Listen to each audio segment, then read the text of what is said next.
Welcome to Dark Dreams.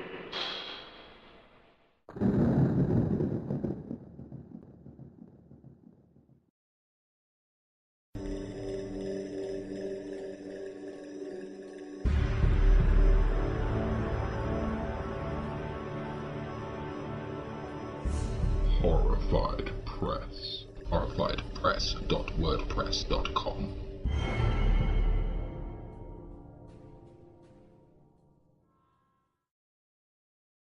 Selections from the interactive sci-fi horror book entitled Like Oceans of Liquid Skin by E.S. WYNN.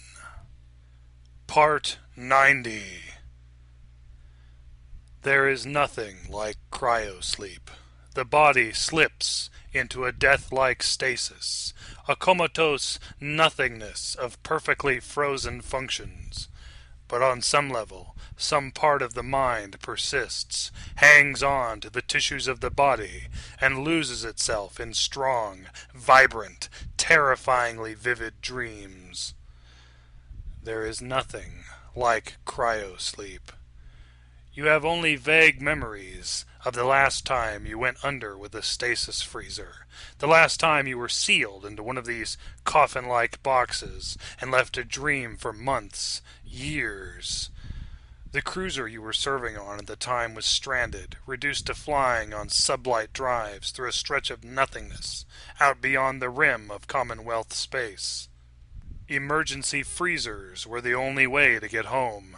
The only way to keep the 56 crewmen alive, keep them from starving, from eating one another like some interstellar Donner Party during the decade it took for the cruiser to limp back to the nearest rimsider world. Out of 56 freezers, only 4 failed during the 10 years. 4 deaths. 4 horrible, nightmarish deaths that left freezer-burned corpses rotting behind glass. Even in dreams, you still see their twisted fingers, the twisted faces of half-conscious animal minds grappling with their own deaths, the sensations of bleeding from every orifice at once, of drowning in their own fluids.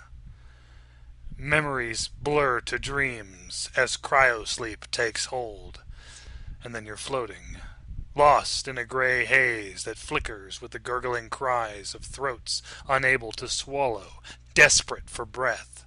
The sound of tearing meat, tearing muscle, the grind and whine of pneumatic drills desperate to open the doors of locked-down emergency stasis freezers, the glass always coming free too late, too late. Visions of the horrors in 10 Block come back to you, mix with the stretching, hollow faces of rotting crewmen, create new dreams of hunting corpses that move like liquid, like tide possessed of unnatural hunger. Around every darkened passage they stalk you, slide across walls and floors, and drip through grated ceilings to reach for you, flow toward you like an ocean of muscle and blood and bone and skin. In every vision they catch you, flow into and through you, and then you're one of them, part of the tide, mindless, lost, your form taken from you, flayed and sent after others, screaming faces that melt when you touch them, and always, always, the hand that kills is the infected hand, the hand with the red splotch, the reason you were put into stasis to begin with.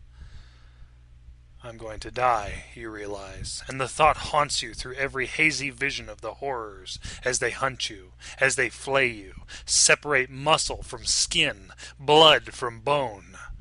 There is no doubt that you'll be one of them soon, that these dark dreams are only portents, visions of the creature you'll become, the hunting wave of skin and meat you'll become when the infection in your hand takes hold, carves its way into your bones, your blood, your mind.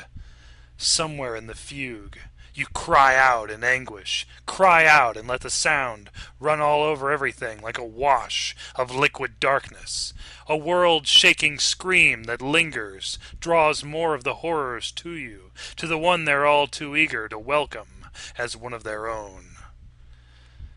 There is nothing like cryosleep. And even as that black pit of hellish dreams slips away on the shining thread of an unending scream, you find yourself caught in visions of endless ocean, of dark depths and shimmering movement. The pressure of lungs, desperate for breath, becomes urgent, and in the silence you scream again, but no one hears you. Again, you're drowning. Again, you're caught in the claustrophobic closeness of a stasis freezer filling up with blood. All you can see is the darkness and the blood. Darkness and a thickness, a crimson haze, liquid and pooling and running into your eyes, filling your mouth, clogging your lungs. In the hazy descent to death, you become one with the gore, with the darkness, become one of the horrors of liquid skin and surging muscle. And the hunt begins again. Section 87. The first door between the tramway and residential opens with a whispered hiss. Winnick takes point, moves with quick glances at the map spinning slowly off his wrist, eyes wide, sweeping the shadows with the light on the end of his rifle. Close behind him, you watch over his shoulder, glance once at the corporal, catch a quick, blank glance back. Left, the private says, turns into the first intersection.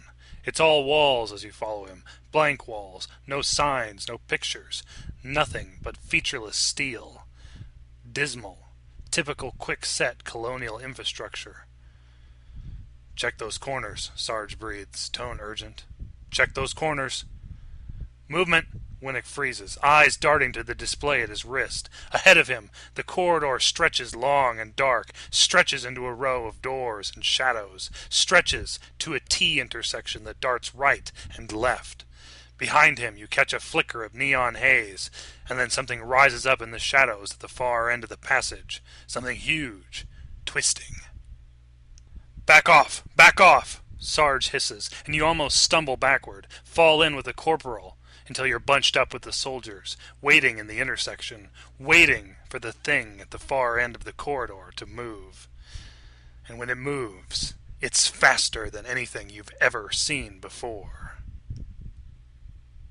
For one terrible moment, there is only the movement, an explosion of darting shadows, of thin wraith shapes rushing out of a deflating mass of meat and muscle.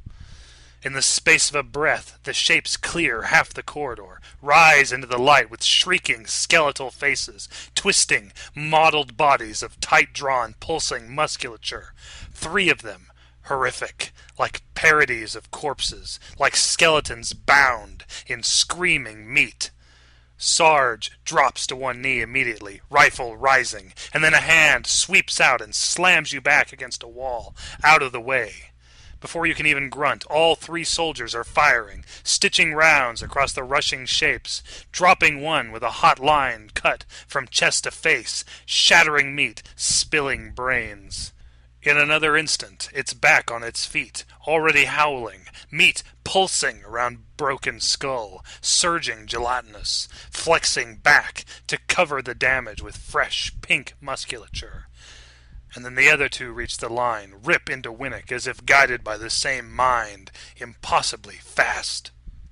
Tearing at him, they eviscerate him almost faster than the eye can track, rip ragged chunks from his chest, his face, his arms, shove the raw meat into their own chests, their own arms, absorb them in quick, spitting grunts. It's too much. You vomit, stumble away. In another instant, you hear the corporal cry out, and then a rough fist wraps itself into your collar, yanks you down another hallway, half drags you into darkness. In the shadows behind you, you catch the corporal's last moments as the three demonic forms slash at her, rip out her throat with gnashing teeth, and separate her jaw from her skull, bathing in her spurting blood. "Move!" Sarge shouts, still dragging you. "Move, goddammit!" Section 135. Better to play it safe and slip away while you still can, you decide. Moving as quietly as you are able, you pick your way back through the cable-choked corridor, struggle with the fear that creeps steadily up and into your heart, making your hands shake even as the echoing crash continues to move away, becomes so distant you can barely hear it. Crossing back to wider stretches of corridor where there were other ways around, other ways through, seems to take an eternity, but you finally reach a junction that looks promising. Grimy great flooring leads you to another passage, a red-lit corridor that cuts between swollen coolant tanks and passes under the belly of what you decide is probably part of the cooling maze for the reactor assembly. Dangerous, maybe, but still safer than facing a horror head-on, you decide. Reverberations thrown off from the coolant pumps working slush through the tanks to either side of you pick up in volume and intensity as you walk, become almost deafening. And then you realize you're probably directly under the core, at the very heart of the reactor infrastructure. Getting away, back to the outer edge of the section suddenly takes priority, pushes you into a loping run. The longer you're down here, the more rads you soak. The less likely it is to matter if you get back to the surface, get off Orcus Delta, to some form of safety. You're almost to the end of the passage when you hear it again, the crash, and your blood freezes as you come to a stop. Listen hard to make sure you actually heard what you think you've heard. A moment later it comes again, closer this time. And even as the hair stands on end across your arms, across every inch of your skin, you realize it's too late, that someone, something, knows you're here. There's no time to move, no time to get away. Less than a dozen paces from you, a shape rises out of the shadows and into the crimson light, huge and bulbous, a swollen, mottled hunch on stubby legs, dragging some kind of huge, heavy sonic adjustment assembly. Eyes find yours immediately, and then a broken, skeletal face splits into a ragged smile, huffs past a long, blistered tongue. It's fast, terrifyingly fast, stumbling toward you like a stocky dog, eager to reach its master.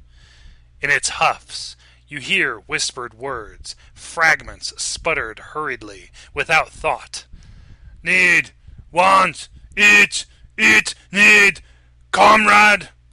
The pistol comes up reflexively, aims, lines up between the smiling eyes of the monstrosity, your finger already tightening across the trigger. And then you catch a ripple in the air, a movement, almost invisible, as if reality itself were flexing, a sheet shaken out and pulled tight again in passing. The gun drops a little. You recognize the ripple, know what it is, what it means. The horror hardly notices, seems almost to grin wider as the radiation wave passes, sweeps into and through him, liquefies him from behind in the space of an instant. There's no time to run. Suddenly, painfully serene, you let the gun drop, face your death with squared shoulders, an almost prepared heart. In another fraction of a second, the ripple reaches you, washes over you, in a tingling caress that reduces everything you are to a boiling pulp of crimson grease. It happens instantly, hardly felt, and as the puddle of your congealing meat runs through the holes in the great flooring, it pools for a moment around a grimy drain, mingles with the liquid remains of the horror, before both are flushed silently to a holding tank somewhere far beneath the complex. Section 136. The decision comes easy, almost too easy. There's only one choice, you realize. The reactors. Only way to be sure. Fingers move across the console slowly, deliberately, methodically ticking off safety systems until the entire board is a mass of red lights and floating holographic warnings. Something seems to fall away from your muscles, your neck, your shoulders as you work. Some kind of tightness, heaviness.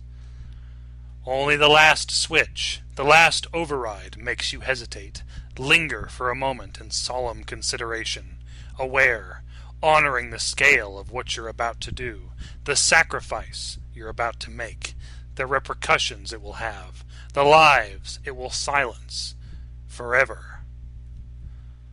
One switch, one override. Then it all ends, all of it. Simple, subtle pressure ends the world, ends reality as you know it. Immediately, the board is flashing, the hum of the silos growing, cut viciously with the blaring violence of warning klaxons.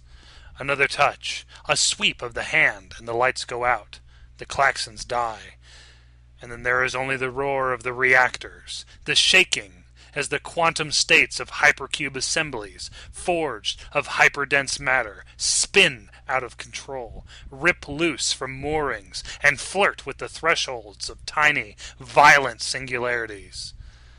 Within each silo, a deadly dance begins, a dance that can't be stopped, can only end in obliteration, the complete annihilation of all matter across hundreds of thousands of miles.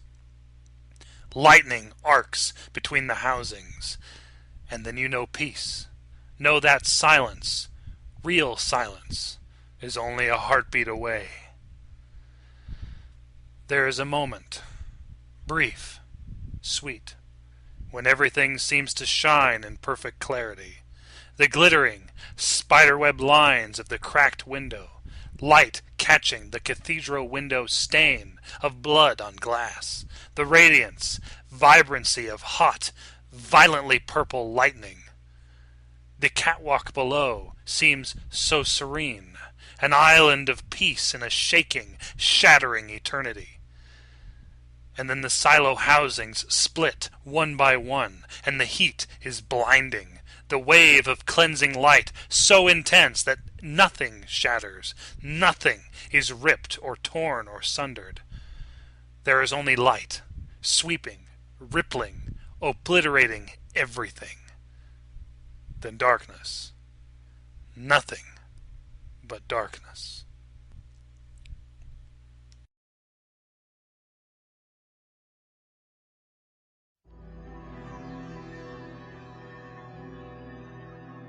The moon is full and it is dripping with blood. Now comes Blood Moon Rising magazine. Original fiction, Creature features, nightmarish artwork. interviews, and other original horror.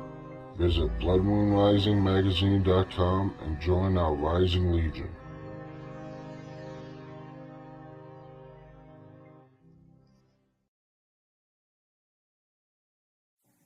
The Thing That Ate Billy, written and narrated by VELA Damon.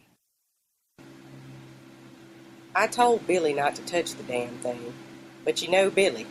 He was standing pretty far to the back of the line the day they handed out smarts. Anybody else would have backed away quietly while praying to God the damn thing stayed asleep. But no, Billy has to walk right up and pet it, like it's a cute little puppy instead of whatever the heck it is. So Billy was the first to get eaten, which is a shame, really. Not so much that he was first, since getting chewed to pieces is probably just as bad no matter when your turn comes, but just the fact that he's gone. Billy might not have been the brightest bulb in the chandelier, but he was a good guy. Now, it's just me and these other three, one of which is supposed to be our tour guide, a big tough-looking dude who should be called Tank or something like that, but he said his name's Pierre, which should have been my first clue.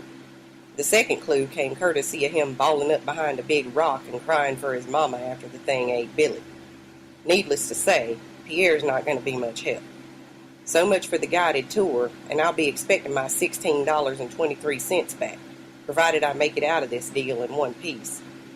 The other two are brothers, young guys from Iowa, Indiana, someplace with an I, which they seem fond of eyes, considering the way they keep looking at me out the corners of theirs. I think they got it in their heads they might try something frisky as a last hurrah. Like I don't got enough problems? That's all right, though. They want to spend their final moments trying to get laid, they'll be too busy to watch out for the thing. I'll get rid of them and get a chance to run at the same time. Yep, I'm hell on multitasking. I really got no idea where I'm going, and Pierre's too busy sniveling to offer any kind of directions. The thing that ate Billy was blocking what I'm assuming was the main exit route, so we had to backtrack and take a side tunnel branching off to the right. Would have been nice if we could have continued on out the way we come in, but there were some sounds coming from that direction that didn't seem so promising. Inhuman screaming's never a good thing, right? If it is, I'm thinking I made a really bad decision taking this route. The ceiling's already so low I have to duck down, and I'm only 5'1", so I don't see that as a good sign, especially when I'm only 100 pounds soaking wet, and pretty soon I'll have to turn sideways to be able to scooch through some of these spots. Maybe I'll find some little hidey hole to tuck myself into, and the other three will be enough of a meal for the thing. No, I'm not quite ready to admit to things, as in plural. I'm going to keep telling myself all the screaming was from somebody falling and breaking their leg. Even though that'd make my navigational decision even stupider, I really couldn't give a damn. Wish I had a gun, maybe a bazooka, but at least I managed to pick up a weapon. Not sure how much good a pointy stalactite will do against the thing, but at least it's sharp. When Pierre was still doing his job, he said something about not touching them because they take 50 bazillion years to form, but I really couldn't give a damn about that either. If they can't build up enough strength over the course of 50 bazillion years to keep a 100-pound girl from breaking them off, maybe they should have spent their time more wisely. The tunnel keeps getting smaller. Pretty soon I'll feel like Alice coming up to the little door. Don't have a key or any of that magic drink me stuff either, but I'll wiggle my skinny butt through this mess like a snake if I have to. More and more water's dripping from the ceiling. The floor's about as slippery as an eel. Not sure I should hope this ends up opening into some sort of pool, though. The opening part would be nice, but the thing looked like it might be right at home in the water, and I doubt it's going to roll out the welcome mat and serve us tea. Only drink we'll be seeing is whatever it sucks up while it's washing down our body parts. Behind us now, making that suck, sloop sound it makes. Pierre's sniveling louder, so thanks a lot, Mama's boy. If it didn't already know we were headed this way, it damn sure does now. Pretty sure it's not good how it's also making a creak, crack sound that seems like talking. You don't need to bother with developing a language if you're only going to be talking to yourself, so things is correct after all. Crap, can I get the teensiest bit of a break here? Stuck with 3 idiots that couldn't fight their way out of a wet paper bag. The biggest one will probably just curl up and die without any assistance from the things whatsoever. The other two will be trying their last hurrah business. Hell with it. Time to run, if you call moving as fast as you can sideways over a slippery eel floor running. Let's just say I'm doing my best, all right? At least I'm getting an answer to one question I always wondered about. Men actually would choose staying alive over getting laid if it came down to it, seeing as how the 2 horn dogs are trying to get past me now. Not happening. My size makes it easier to move in such a tight space, so they're getting left in the dust. Or the slippery illness, whichever. Of course, I was only allowed a second to feel good about that, since there's obviously another one of the things in front of us. What the hell? There's a creepy thing factory tucked off in this godforsaken place? Yep, there is, and apparently the assembly line's located in the pool I just slid into, since there's 50 of the damn things in here if there's a dozen. Tried to stab one of them in one of its eyes on one of its heads, but it wrapped one appendage around my arm and used another to snap my 50 bazillion-year-old stalactite like a toothpick, shaking its heads and waving the rest of its appendages around, pointing at the idiot brothers, who got wrapped up by some of the things brothers, or sisters, whichever. My new friend said, "Freak tree," and kept pointing at the idiots. Not sure what happened to Pierre. Probably the thing that was behind us took care of him. Since I don't speak thing, I tried fighting my way free, but no dice. That only made the thing wrap an appendage around my waist and say, "Threek, tree," again, still pointing at the two idiots. They tried screaming, but the things holding them wrapped up their mouths, and that was the end of that. The end of everything, actually, since they went ahead and ate them too. Guess I'll learn soon enough why they saved me for last.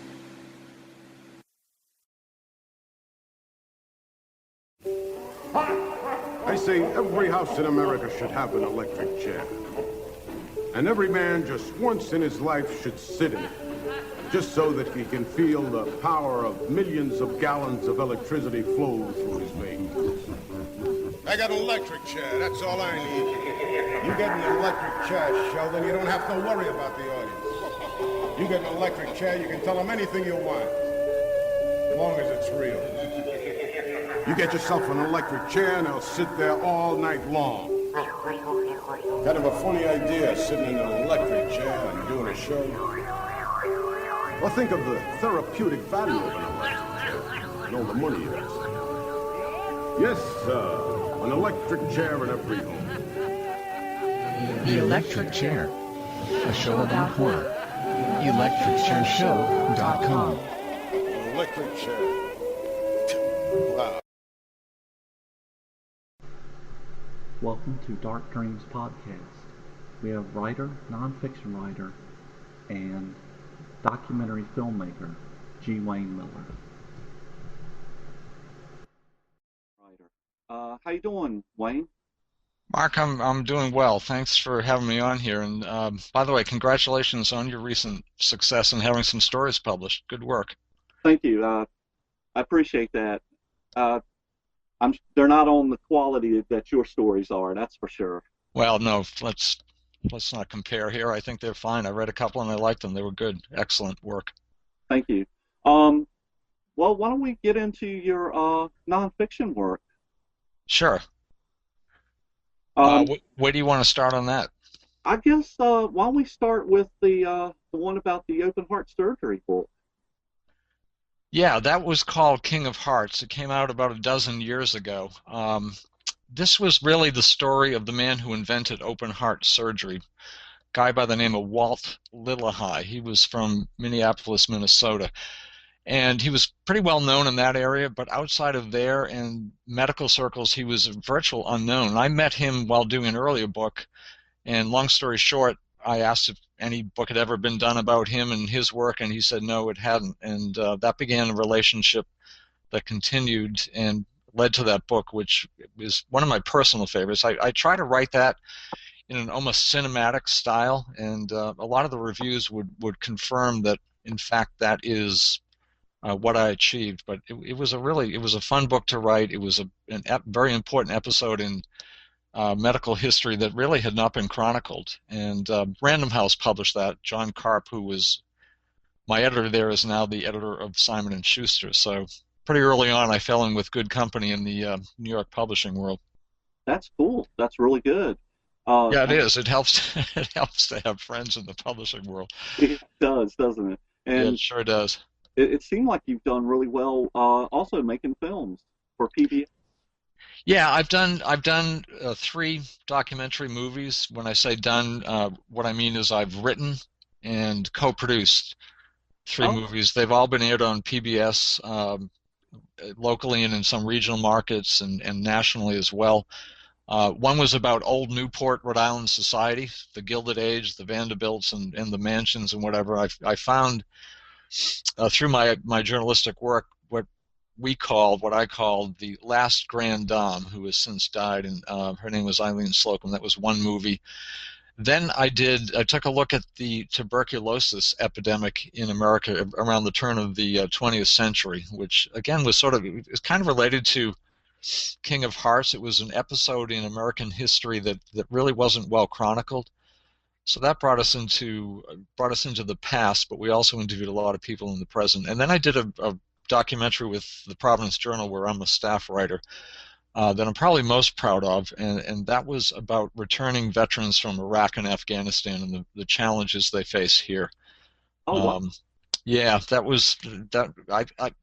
both as a piece of art and also as a public service contribution. I thought that was an important film to do, and I did that with my colleagues at the Providence Journal. As I said, I co-produced and I wrote it. It was based on a series that I had written, but it was hardly my work alone. It was a great collaboration, and the reaction we got was really good from veterans, from people who knew very little about what had happened over there, on a personal level with the IEDs and the post-traumatic stress disorder, and just that horrible fucking war. Both of those wars, pardon my French, but Oh no, that, you can edit that out if that's not allowed. But I do have strong opinions about it, having spent a lot of time with people who came back wounded and both physically wounded and mentally wounded. Anyway, I'm not going to get on my soapbox here, but those are my 3 films. well, I tell you what, we'll have you come back and you can get on your soapbox. How's that? I'd be happy to. I'd like to get on the soapbox about what the NSA is doing now, but anyway, I won't do that. You know what's funny about that, the whole NSA thing? I went back and watched The Conversation, that movie with Gene Hackman. Yeah, go ahead. Isn't it funny how it's kind of related to that? I mean, like... I have not seen it, but I've heard that it is totally related to that. What was your impression of that movie and what's happening today? Oh, well, most definitely where you just did not know who was listening to your conversations, who was watching you. And that was his work, was that he was a guy who bugged people's phones and, put microphones on people who he would walk around, the park and everything. And there was just one particular conversation. Somebody somewhere really wanted it badly, and they started following him. Wow. He knew. Yeah. Well, that was prophetic, of course, and 1984, which has been cited endlessly in this whole debate, and before this debate is also a very prophetic work. We at the Providence Journal, at my initiation, have filed a Freedom of Information request for both the FBI and the National Security Agency to see if any of our stuff has been surveilled. I expect that'll be a long process. But anyway, as a member of the Fourth Estate, I obviously have pretty strong views on privacy and confidentiality and the First Amendment. But right, that's my other life. That's my public service life, as it were. Well, I want to say the first time that I came across your work was, I think it was 1988. I'm not sure the year, but it was in the Horror Show magazine.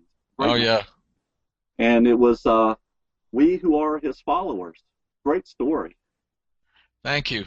That was a great magazine, and Dave Silva, who has since passed, was just a wonderful, wonderful person.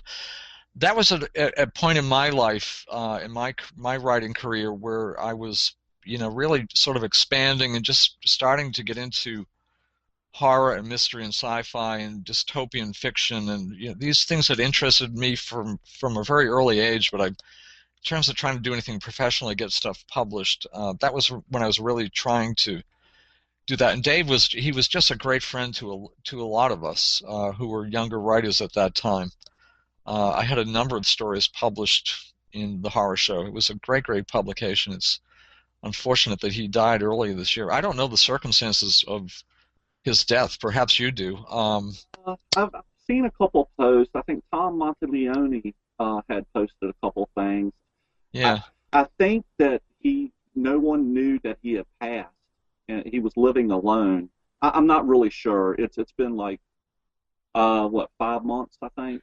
Yeah, it was the very beginning of this year. Yep. Yeah, and I think a sister had come to see him. I'm not really sure, or something like that, and had discovered that he had passed. Because I think he was the kind of person that didn't like to leave his residence at all. Is what I was in the understanding. Well, that would make sense. But I don't want to be quoted as that, because I don't know. No. Of course, I'm not going to. I don't know the circumstances, and you don't, critically either. But, let's just pay tribute for a moment here to the Horror Show. It was, as I said, it was a wonderful publication, a great opportunity for for people like myself who were new in the field to get published. And of course, that was back before the internet and webzines and all of that. There were a lot of opportunities, but he provided, in my view, the best opportunity for younger writers at that time. And something that perhaps has been lost sight of is there was a lot of great art, a lot of illustration. I know you and I have gone back and forth on a couple of things as far as that goes. And I tried to reach one of the artists for one of my stories, and I've forgotten which. What I had found out was he was in, I think, Brooklyn, New York, or maybe the Bronx, somewhere in New York City. But I couldn't get through to him. He never responded to an email. But there was great artistic work, both the covers, the illustrations for the stories. Dave did reviews. He did reviews of books, and he was just an open. I met him once, actually, in the World Fantasy Convention in Nashville, Tennessee. That would have been the late 80s or early 90s. And he was just a gentleman. It was an honor to meet him. And he had done this because he loved horror fiction. I mean, he literally just loved horror fiction. He wrote some himself, but he was just he was good, generous, and kind man. You don't always find that in publishing, No, as you know. He was very generous, because I had sent him some stories back then.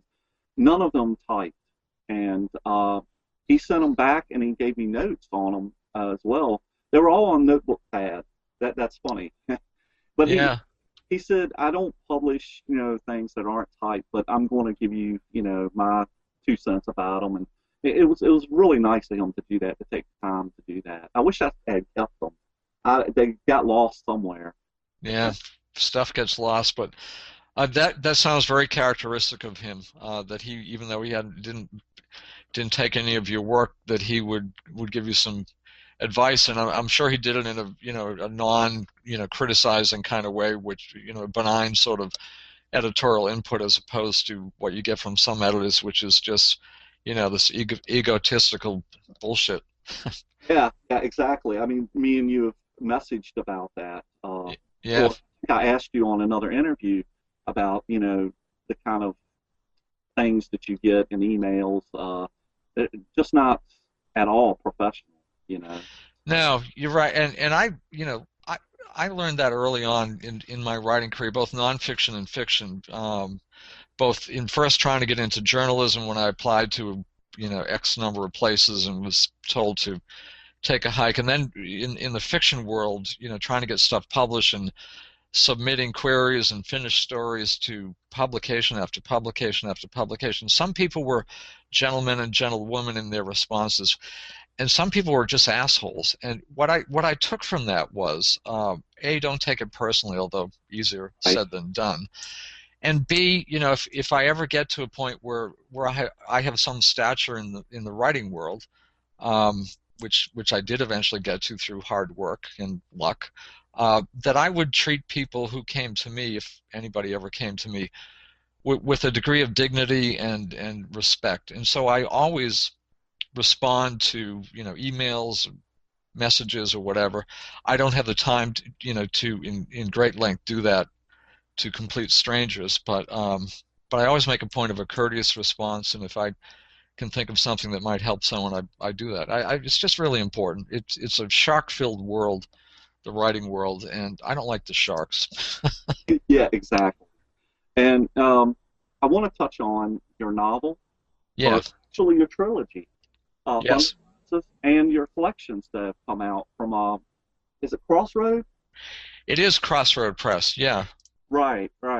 And I really enjoyed Thunder Rise. I'm going to get the other two, and your collections when I can get to them. Thank you. The money, but Thunder Rise was really good. What was the inspiration for that? The inspiration for that was the birth of my first child, who is now a grown woman with children of her own. That came at a point in my life when I was, as I mentioned, writing fiction. I wasn't even trying to get it published at that time. I was inspired early on by Stephen King, and before that, Edgar Allan Poe. But when King began to, quote-unquote, hit it in the late 70s with Carrie, and then particularly with Salem's Lot, I was just struck by the brilliance of his work, and it just sort of segued into a long interest I'd had in reading horror and writing a little bit of it. So long story short, I wrote a novel, hoping someday to publish it, but made no attempt to. And it was a terrible novel. I still have it, and I suppose I could bring it back to print, or get it into print, but I'm not ever going to do that because it was so terrible. But I learned a lot in doing that, and so I decided I wanted to try again. That maybe I did have something to say, and right along that period, my daughter was born, and at a very young point in her life, when she was less than a year old, she had night terrors on a couple of nights, and I don't know if you've ever experienced a true night terror. Yes, and my daughter, when she was very young, had them too. It's hard to shake them out of it. It is. They're literally in a different world. They're under a spell. Something has taken them over, and it was completely terrifying to me. I mean, just horrifying and terrifying. And from that came the germ of this book. What if children living somewhere began to have, a horror version of night terrors, but it was more than night terrors. It wasn't simply, that catatonic state when they're paralyzed by fear or whatever they're experiencing, but something worse happens. They get sick, they die. That sort of dovetailed with an interest I've long had in Native American culture.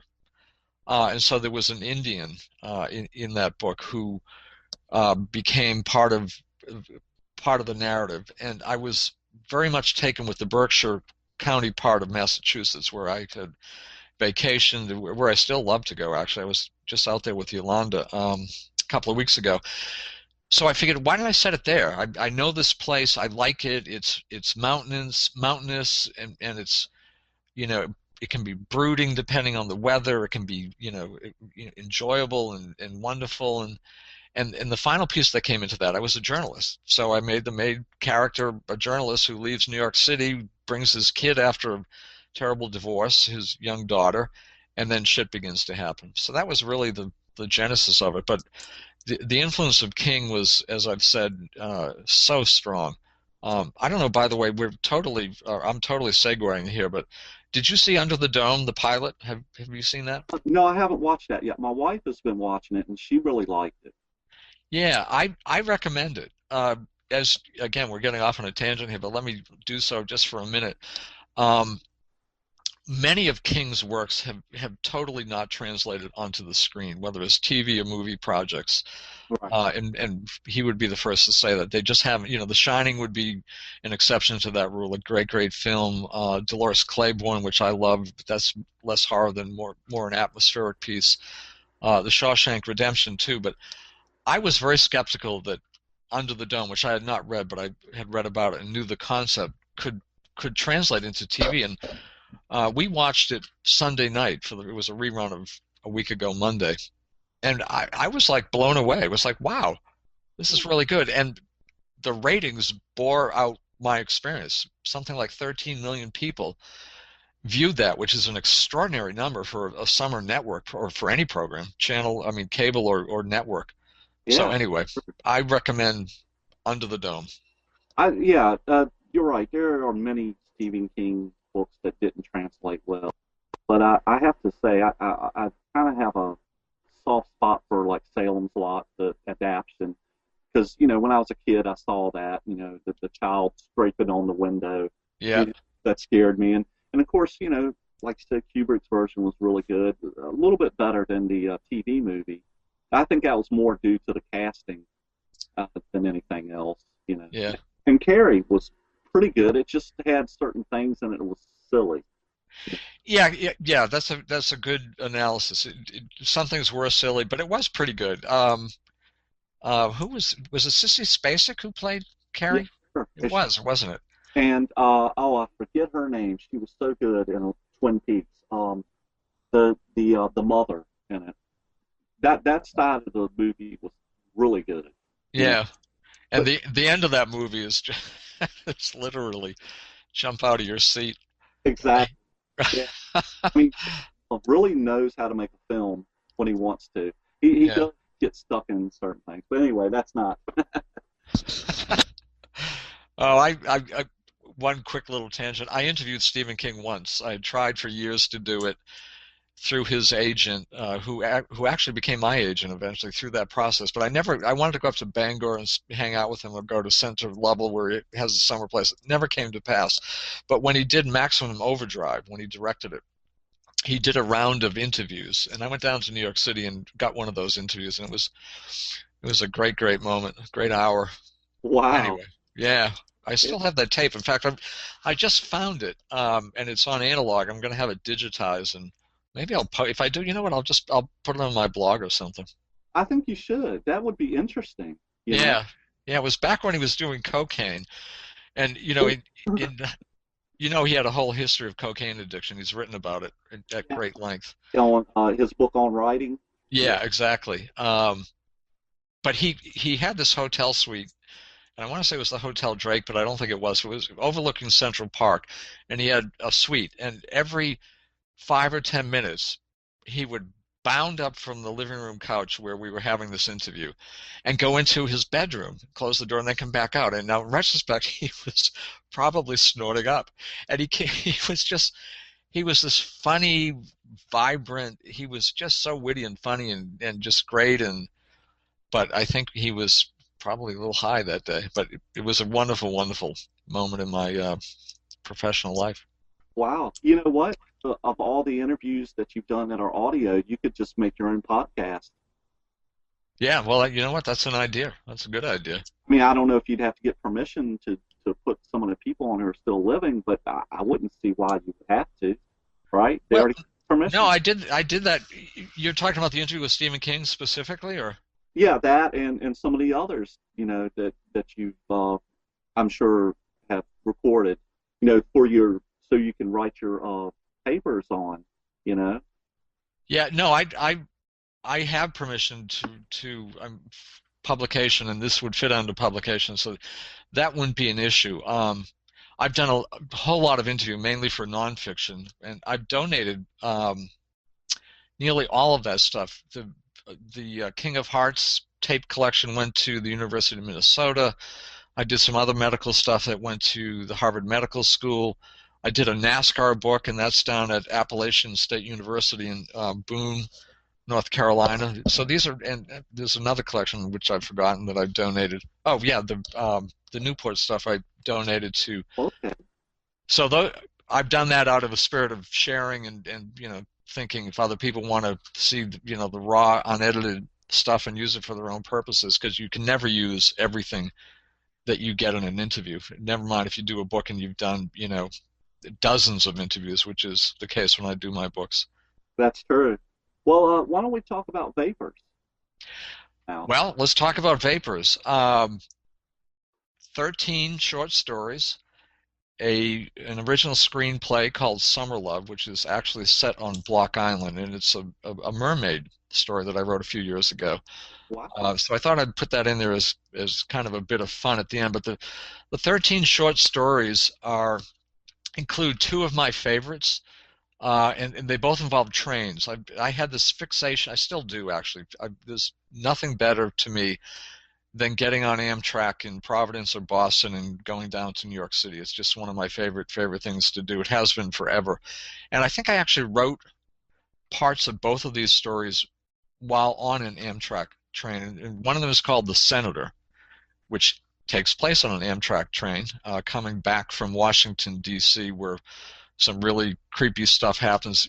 As we've talked about before, religion sort of permeates a lot of my work, and I'm sure it's because of my my rather strange Irish Catholic upbringing back in the 50s and 60s, which, as you certainly know if you didn't experience it yourself, did a lot of weird things to people's thinking. So there's a preacher on this train who keeps talking about the need to repent and and he's obviously a crazy person. He's just this lunatic, crazy, and he goes from person to person. You see this on the subways from time to time, because crazy people working the cars and whatever. And no one's paying attention to him, and they're trying to get away from him, and then finally somebody calls the conductor. But this young woman, he seems to be most intent on, and she begins to pay attention, and she can't figure out if what he's saying is crazy or not. She thinks it is crazy. Repent for what? Why? Why now? Why immediately? And then something happens. And I'm not going to spoil the end of the story. The other one is called Death Train, which takes place in the Midwest, which, while have visited many times, I've never lived there, but it's always fascinated me for how wide open it is, for the people who live there. There's something, authentically American about it, but it's the wide open spaces that have always fascinated me. And this is about a young boy who is being abused by a stepfather who every night begins to hear a train. He hears it coming. He can hear the whistle. He can hear the clang of the tracks. He can hear it's a steam locomotive. He can hear the steam. Of course, his mother is saying, you're not hearing anything, and his stepfather is punishing him for thinking these bad things up. And of course, you look out in the middle of the night on the Midwest plains, and there's no train there, but there is a train there. So those are two of my favorite stories that are there. And Vapors is actually a story I wrote fairly recently. That has never been published. A couple of others have never been published either. Now, one thing I did want to mention, we're doing at least a volume 3 of the short stories. When I say we, it's Crossroad Press. Volume 1 was Since the Sky Blew Off, which you had mentioned. Volume 2 is Vapors, which has just now come out, and it's available as an ebook. Barnes & Noble is promoting it this month, which is pretty cool. But Volume 3 is going to include some older work, unpublished, and some newer work. This whole last several months with these books coming into print have sort of inspired me to go back and start writing horror again. And I started actually a story this week, which I think is pretty cool. So there'll be a lot of original stuff in Volume 3. So wow. I'm enjoying this, I'm having fun here. Were you shocked when people approached you, who had read your older work and maybe you hadn't heard anything about it? Yeah, I was absolutely shocked. Isn't really even too strong a word. David Wilson, who is the publisher of Crossroad Press, along with David Dodd, who is his partner there. He had gone to the New England Fantasy Convention, NECON, which was established, I think, in the late 1970s. Stephen King went to early conventions. Peter Straub did. Tom Monteleone and I did, and a bunch of other people. And he had gone, but I didn't remember him from there. He's a writer, too. And he didn't remember me from there. But Elizabeth Massey, who is another horror writer, yeah. Who, by the way, Dave Silver published many stories of hers. She had gone to these. I knew her quite well at that time. We both were young and writing fiction. She came across some photographs. And this is such a story of Facebook, is it not? Came across a bunch of photographs from the late 80s, early 90s from NECON. And she could identify, obviously, herself and Tom and David. But there was this other person who she couldn't identify. She didn't remember. So she posted it on Facebook, and David Wilson looked at it. And he said, I think that's G.WAYNE Miller. I'm not sure. So he contacted me, sent me the photo, or I looked at it on Facebook, and I went, yeah, that is me. And he said, well, I'm starting this business, or have started this business, where I'm bringing a lot of people from that era, a lot of their work, both previously published and not published, and their newer work, I'm bringing it into print, or into ebook and audiobook. What do you think? You interested? And I went, well, yeah. But again, I was flattered and surprised that, like, anybody. So it went from there, and it's I've enjoyed it. Well, and it was just a miracle that you saw my message. It was. Didn't even go to the right message folder, stinking Facebook. No, it didn't, Mark. And until. I don't know how I even stumbled on that. I go on Facebook fairly frequently, mainly for professional things, occasionally a few personal things, and my Twitter account feeds to there, but I'm hardly a Facebook expert. I don't spend all that much time on it. I didn't even know that feature existed. I thought if someone sent you a message, they sent you a message. But right. As we discovered, or as I discovered, there's this whole second category of messages that aren't really messages because no one knows they're there and no one reads them. So I don't even remember how I found that, but it was like, well, what's this thing? I clicked on it. For all I knew, it could have been a direct pipeline to the NSA. Yuck, yuck. Anyway, so that's how we got together, which was also a good and fortuitous thing. I think so, and I had even not, I didn't forget that I had sent the message, but I just thought, oh well, he's probably seen it and just discarded it. It's fine. It happens all the time when I approach other writers about the podcast. But I was really taken aback. I appreciate you being a good friend to the podcast and everything. Well, I'm happy to do that, and as I said earlier, I feel bad. It turns out there were a bunch of other people who tried to reach me through that stupid feature, and I felt bad because, as I said earlier, I always try to respond to readers or to fellow writers, or it's kind of the least I can do. I've been helped by a lot of people in this business, both fiction and nonfiction. I've met a lot of great people, including Dave Wilson and yourself and many, many other people. So I believe in giving back, even if it's only a response. But in this case, my response to your outreach led to something really cool. Yeah. I hope you've enjoyed the narrations. I think E.S. WYNN does a really good job. For me, he's got the voice, that's for sure. Does he do any audiobooks or?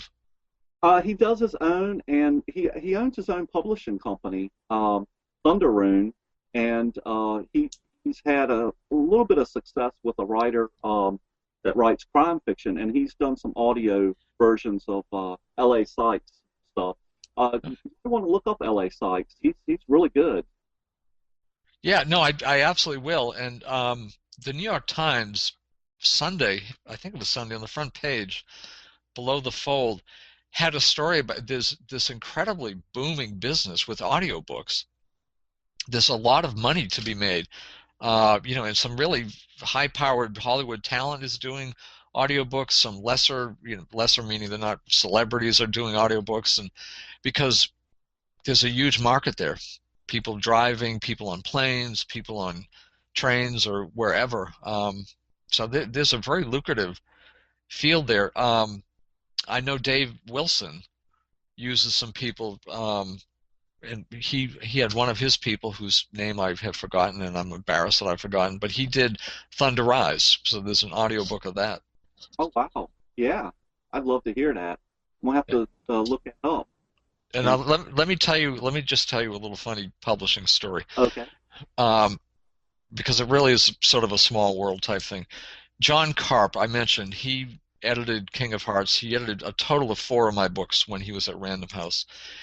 He has since gone on in his career. He is now the publisher of Simon & Schuster, and I've kept that friendship and relationship going, and he's publishing a nonfiction book of mine that I co-authored coming out later this year. But I did a book called Toy Wars, which was a real inside look at Hasbro and Mattel, mostly Hasbro, which is based here in Rhode Island.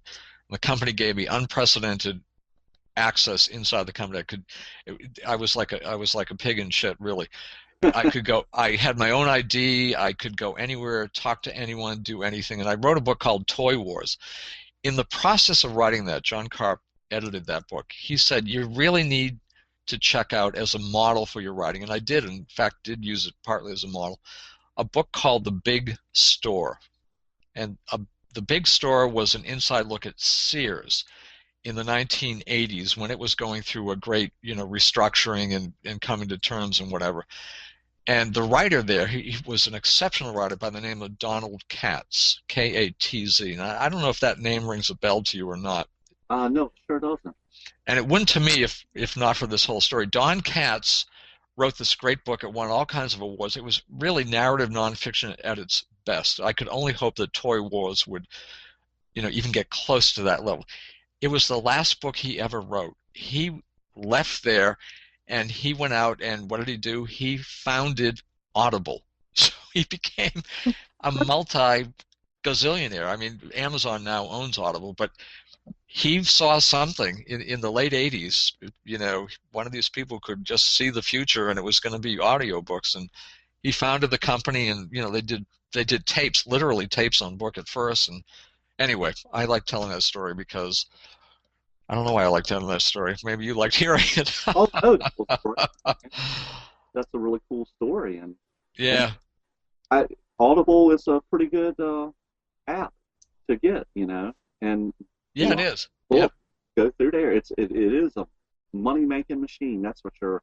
Have you ever considered doing a documentary on Toy Wars? No. What? No, I haven't. What I have considered, and what is still on, on some discussion level, would be a screen adaptation of it. I just really can't say more about it than that for all kinds of reasons. But right. I think documentary, no, I wouldn't really see any. I mean, yes, you certainly could, but it's been so many years since I wrote it. I'd have to get back inside Hasbro. The chairman then has left. The president then has left, and frankly, I don't really have any interest in doing that, nor do I even have the time. But like any nonfiction book of that scope, meaning I spent almost 3 years doing it, there was a lot of material that never made it into the book. So I think the book itself would make a great movie or TV property of some kind. Right. Particularly with, again, it's like those tapes that were tape recorded interviews. So much more didn't make it into the book. It's just a very rich material. People have come along over the years, and there was some guy who was a total jerk who claimed he was going to do a movie and never. Anyway, I don't want to go down that road, but I still think there's real screen potential there. But it would not, in my view, be a documentary. It would be a sort of a fictionalized version of the toy world and what goes on behind closed doors at both Mattel and Hasbro, the two giants in the field. I'm going to look this book up because it's very interesting, especially Mattel. What was it? Who was the company that they sued and won the Bratz from? Did you remember hearing about that? Bratz dolls? No, I don't remember. When was that, Mark? Oh, that must have been in the 2007, I think. The only reason I remember is because my daughter was really big into Bratz then, and I followed the news story. It was a guy who was a designer for Mattel, and he took a leave of absence, designed these dolls, and sold them to another company.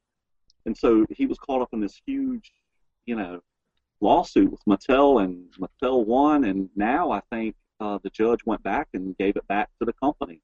Wow. Yeah. Yeah, I do remember reading something about this. It sounds very much like Mattel or any of these large corporations.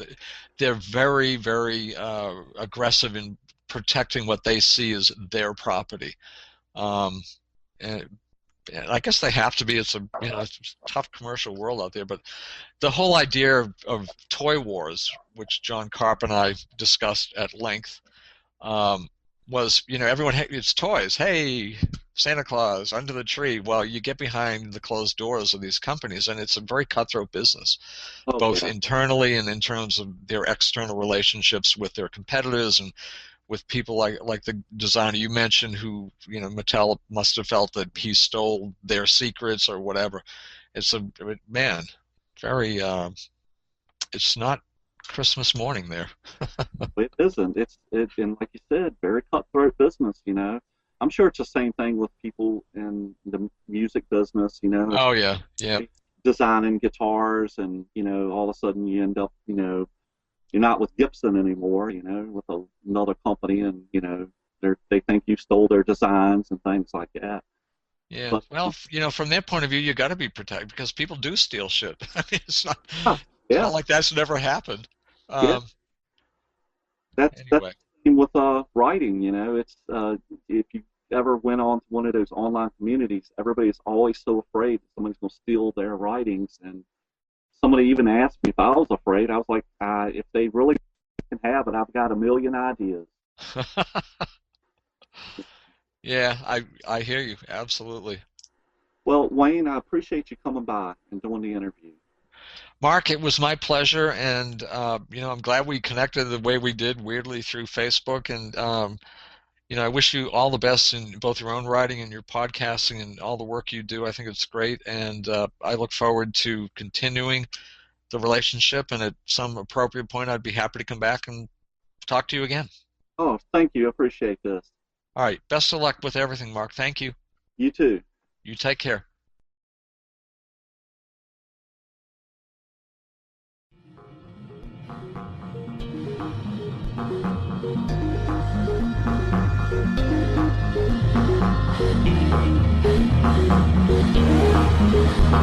WYNN